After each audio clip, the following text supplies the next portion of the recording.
You see, this issue of Arsenal signing a striker, needing to sign a striker, we've heard it all this over the years. Look, Arsenal's top scorer, highest scorer, was not an out-and-out striker. Thierry Henry was not an out-and-out. Oh, Thierry Henry was a striker. No, come on.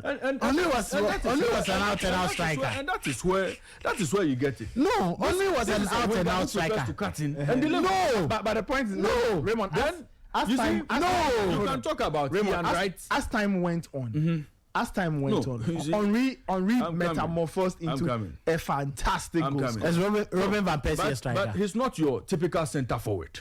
That is not Thierry Henry. But he was your striker. He's not a centre forward. But he knew how to score goals. Arsenal fans are telling us they need a centre forward. Then I'm saying that, look, Henry was not that centre forward. Which role was he playing? The only player they brought in recent times who played that centre forward role was Robin van Persie. No. Even before that, no. Dennis Beckham was scoring goals. He was not a centre forward. Van Persie was playing from the flanks. You've forgotten. Let me finish. Joe Walcott was not a centre forward, but he was scoring goals for them. These are players who have scored the most goals for Arsenal in recent times. Okay. Now let's look at this Arsenal team. Pardon? I'm saying you added to your Walcott. Walcott. I always say it. You need centre forward. You need centre forward to play around them and get your goals. I'm saying that. Arsenal is not a team since Wenger, whoever, to be heavily focused on centre forwards. But Arsenal, they even had a certain Olivier Giroud, who was supposed to be a centre forward, but never really got the high number of goals Arsenal fans wanted. He got goals, yes, but he didn't get. But his numbers were more impressive than what we are seeing. How many Arsenal fans were even excited about Olivier Giroud being in their team? Okay, now you look at this Arsenal team.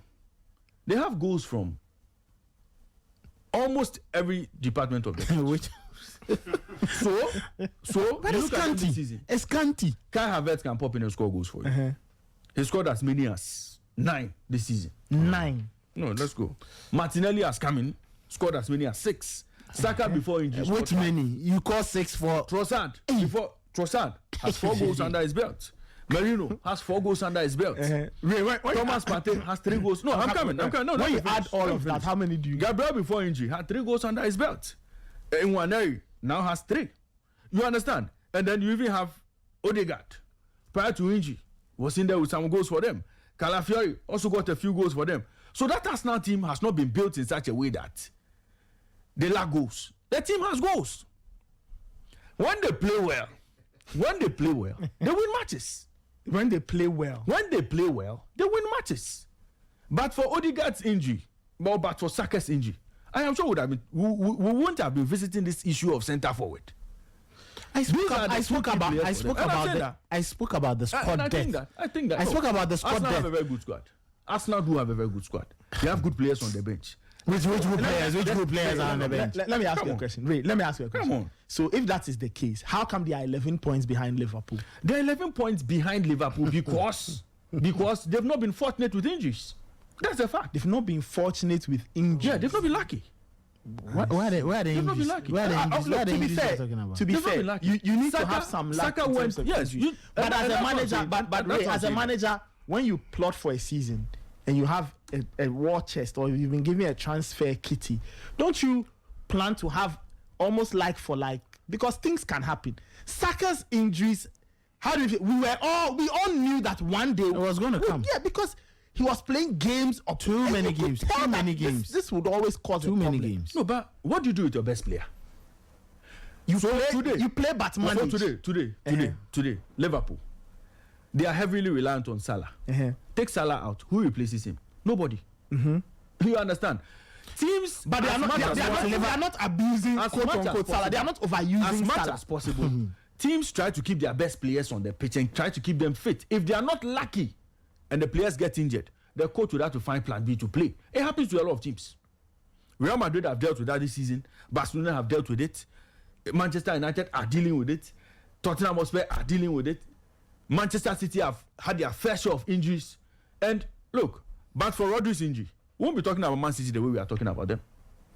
And even with that, we have complained Pep Guardiola failed to have a very good replacement in that regard. No, he had. Where was the replacement? Where was the replacement? There was Kovacic in that team. And it's the same thing. Very good. Every manager will feel that. And that is what Mikel Arteta felt that Kai Havertz was going to provide that for him. And he didn't. He didn't. Spending £65 million. No, I don't know which manager in the world will have Pierre-Emerick Aubameyang leading his lines. Fight with him, a player who makes sure he's won his only trophy in this world. Get him off and fail to replace him. I have never seen that. The Ballon d'Or wherever he's gone. No, but he hasn't won the Ballon d'Or. Thierry Henry never won the Ballon d'Or. No, I'm saying that he's not since leaving. Has Mohamed Salah won the Ballon d'Or? Since leaving us. Has Erling Haaland won the Ballon d'Or? What are you talking about? Since leaving us now, he's not won the Golden Shoe anyway. For you to tell me he's the most prolific striker in the world, that Arsenal shouldn't have allowed to go. That's the point I'm trying to make. Aubameyang is not that striker who will give you 30 plus goals a season. For you to say he's a golden boot contender. No, but the point he was allowed to go because the coach felt. No, has anyone forgotten that Aubameyang was a joint top scorer in the Premier League? I'm saying that. Come on, so what are you saying? That consistently every season. What are you saying if he's not going to give you that consistently? The coach allowed him to go. Because he's done it before. It's all because of his failure to manage the egos of players. And that is what Carlo Ancelotti does to perfection, and he gets results. Arteta is not Carlo. You get it? And that is why I'm saying Arteta has his own style. And that is why I'm saying he's a failure. If your style sacks players and you are not equally able to replace them with that extra quality of players to give you the number of goals spread across your forwards, because then you are a failure. No, Nathan. Nathan, let's hold it. I'm all for managers who get rid of players they describe or they seem to believe are disruptive characters. I have no problem with that. But you see, when you are getting rid of that player because of his attitude, remember that player was your leading source of goals. Exactly. So cut the attitude away, but keep the goals. So when you remove such a player, you replace him with a player. Managers are playing with Chris Wood together, and they are scoring. Chris Wood has 18 goals, and you are telling me that you don't need a striker. You replaced him. Nottingham Forest success heavily built on the proficiency of Chris Wood up front. Yes, true. Brian Buemo 15 goals, Cole Palmer 14, Matheus Cunha 13, Oli Watkins 12, Johan Wissa 12, Justin Kluivert 11. The top 10 scorers, you don't have any Arsenal player, and you want to win the Premier League. You see, don't do things like this. No, don't do things like this. No, how do you tell me you don't win? Matheus Cunha you are talking about. If Arsenal were offered Matheus Cunha, they would have rejected him. Oh yes. So it tells me the manager doesn't know quality. Wait, based on his numbers. You reject Matheus Cunha and play Leandro Trossard on his numbers. Now, Nathan, let me do this. You see, you went there, so let me take you back there. Matheus Cunha, prior to joining Wolves, yes, was at Atletico Madrid. Yes. Go and look at his goal scoring record at Atletico Madrid. There was even a season he had 0. Okay. He came to Wolves. In his first season, he played 17 matches, he scored 2 goals. Last season, he played 32 matches, he scored 12. If this player were on Arteta's wish list as a top, his number 1 target, Arsenal fans would have been up in arms. Okay. Then I'll take you to Nottingham Forest. Nottingham, who were slaughtered yesterday. It was 4-3. Oh, but come on, we all saw that game. Now let's go to Chris Wood that he talks about so fondly. That Chris Wood would have been offered to Arsenal and they would have been excited to have him. Chris Wood played at Burnley. We saw his numbers at Burnley. He came to Newcastle, 17 matches 2, 18 matches 2 in 2 seasons back to back. Came to Nottingham Forest in his first season. The games were not too many in the Premier League. He scored 1. Second season, played 31 games, scored 14. This season, he scored 18. If Chris Wood had been offered, 33-year-old Chris Wood had been offered to Arsenal, they would have said no, they don't want him. Thank you. You are bringing a lot. You understand? I love it. 33-year-old Chris Wood had been offered to Arsenal, they would have said no. And that's what I'm saying. Now, look, today don't make it seem like Chris Wood and Matheus Cunha are top strikers in the world, and those were the strikers Arsenal should have signed. I am not saying they are top strikers. Arsenal should have signed. Oh no, let me finish. In Arsenal's shoes, they could have gotten a striker. Let me finish. Who could have which striker? Gyökeres was available. Girassi was available. Jonathan David was available. No, you see, there are forwards who are there you can get goals from. And you are talking about Chris Wood. It's not because he very good. It's not a given. But until you have them, even in Arsene Wenger's failure, in the last couple of seasons. Yeah. There was no season he had less than 3 center forwards. He always had at least 3 center forwards in his team. So what are you trying to say? Arsenal went a whole season with Alexis Sanchez being the leading, top scorer. They had goals from Olivier Giroud. They had goals from Santi Cazorla. They had goals. They had goals from Aaron Ramsey. Yeah. They had a couple of goals from Mesut Ozil. But did they win the Premier League? The same way goals are coming from other parts of the field. Where? Look, Leandro Trossard is giving you goals. This guy Martin Odegaard is giving you goals. How many goals is Kai Havertz giving you? We are talking about last season. He was one of Arsenal's best players in the league. 20 goal contributions in the Premier League. Okay. He scored 13. So this season, what has happened? Okay. This season, clearly he would, but for injuries, he would have done better than last season. Already he scored 9 goals, 3 assists. Already getting close to every quality player's plus is also his ability to stay fit and be available for his team every single time. That makes Mohamed. How is that? It's consistency. How is that? No. If a player, would you tell me? Very good. Would I blame the player for getting himself injured? The player wants to get himself injured. But should I give you the fortune? I don't have to give you the fortune. Would you say Owen Hargreaves, but for injuries, was a better player than Paul Scholes? Owen Hargreaves had issues. Clearly, he had issues. No, but would you say that? I mean, there are two even different players. Would you say that? Owen Hargreaves had issues. Tendonitis. Yes. These are injuries that have to recover over a year. A player would have to sit at home and do nothing for that knee to come back or for the tendons to form back. Yeah. So really, I won't blame Owen Hargreaves for the injuries he had.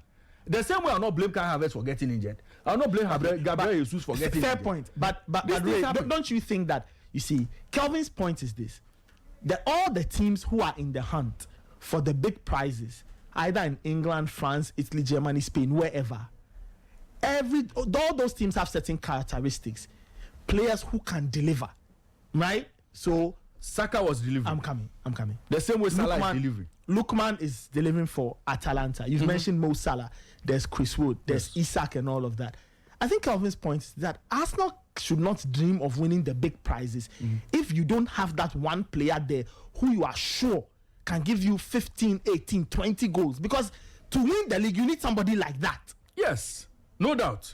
And Arsenal have that man. Arsenal have that man. Who? Bukayo Saka. Okay, so now that he's not around, so are you saying that Arteta can make an argument I've to the board? consistently told you. Relax. So are you saying that Arsenal, so Arteta this season can look at the board members in the face in the meeting and tell them that, listen, the reason why I struggled was the fact that Bukayo Saka was out. Absolutely. And I've consistently. So don't you think that he has to get more quality? They want to balance it out. How many of them can you get? I'm saying that this Liverpool team, but for Mohamed Salah this season, let's look at the number of goals they would have had. Let's look at the number of assists that came from Mohamed Salah, goals and assists. Let's look at that and say, without Mohamed Salah in that team, what will Liverpool be?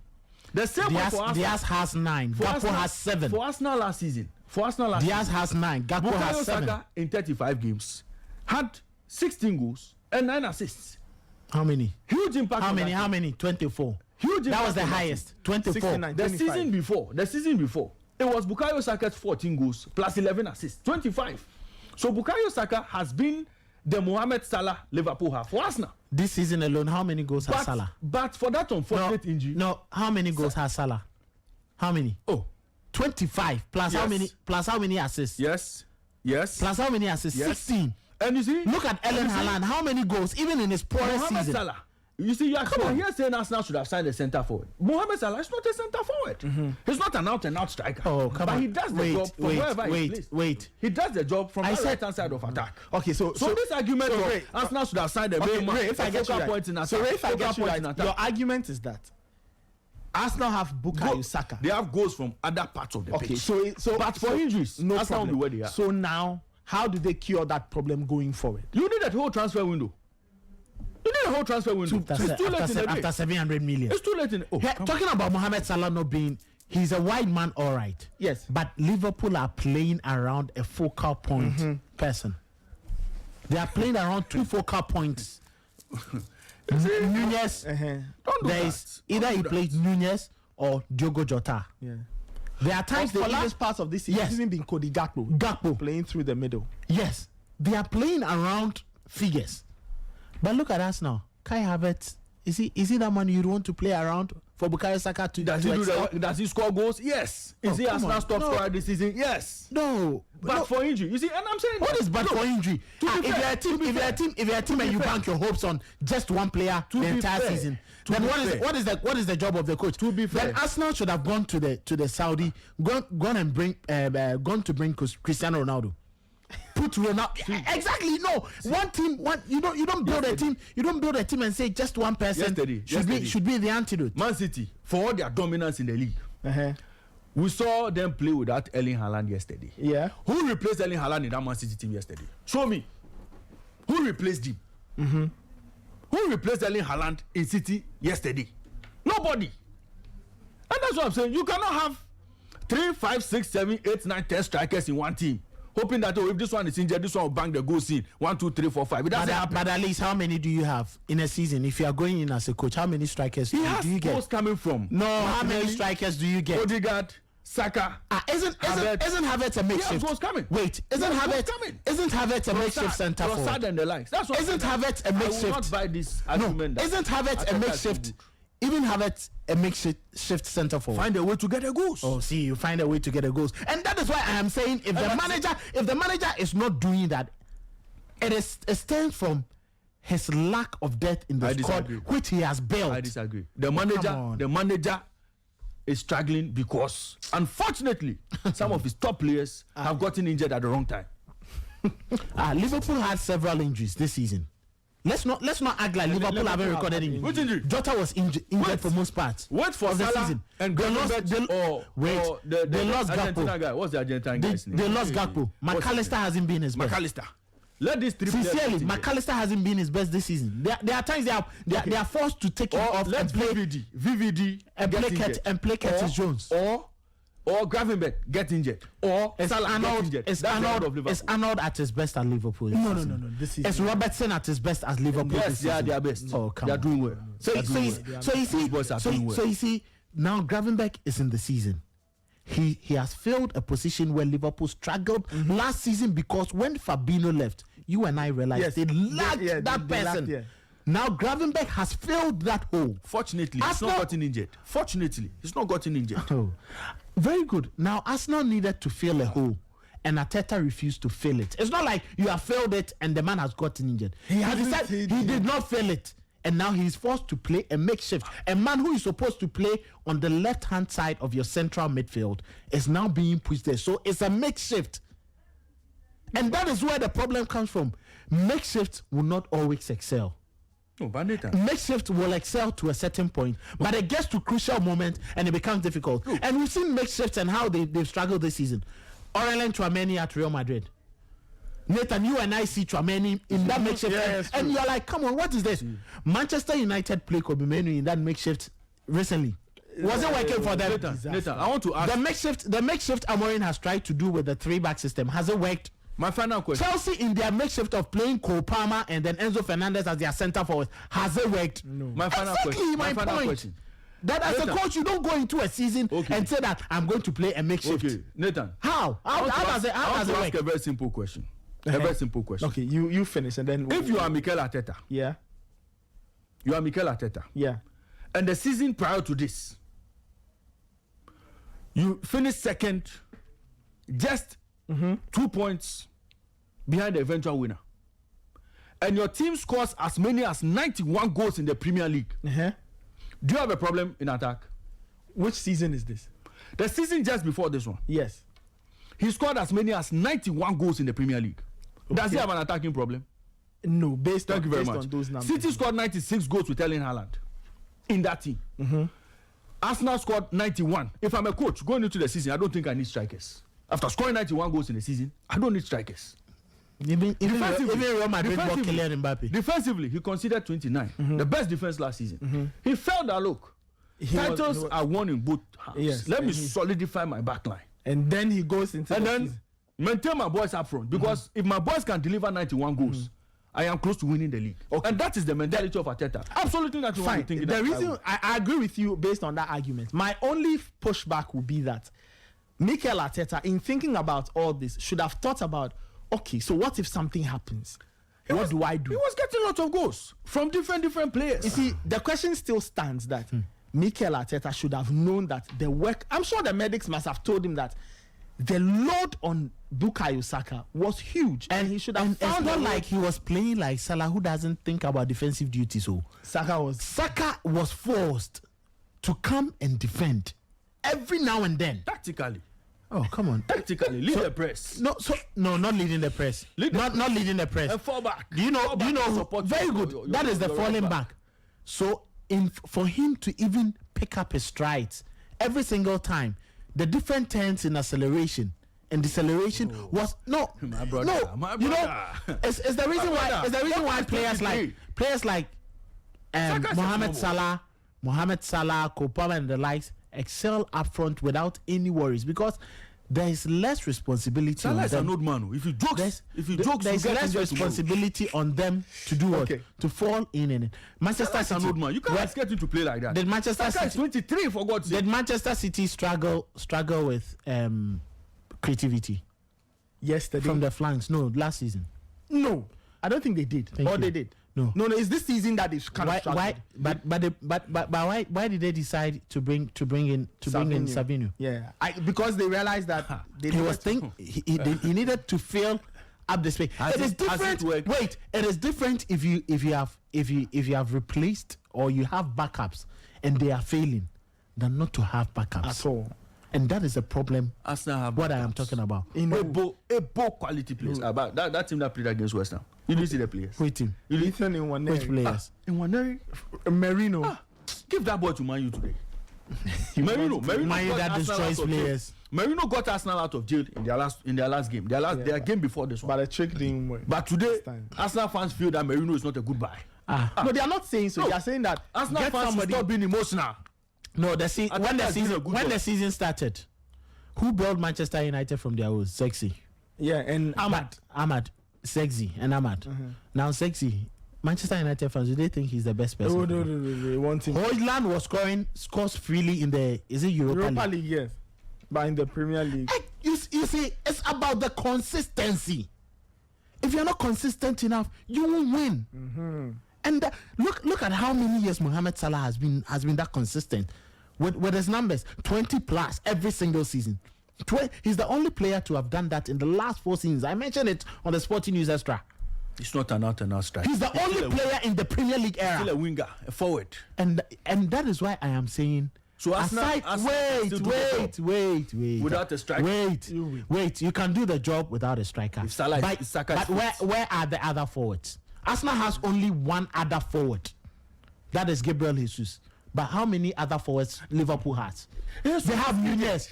They have Gakpo. They have Jota. And they have Diaz. Yeah, they are all contributing. They are all contributing to the success.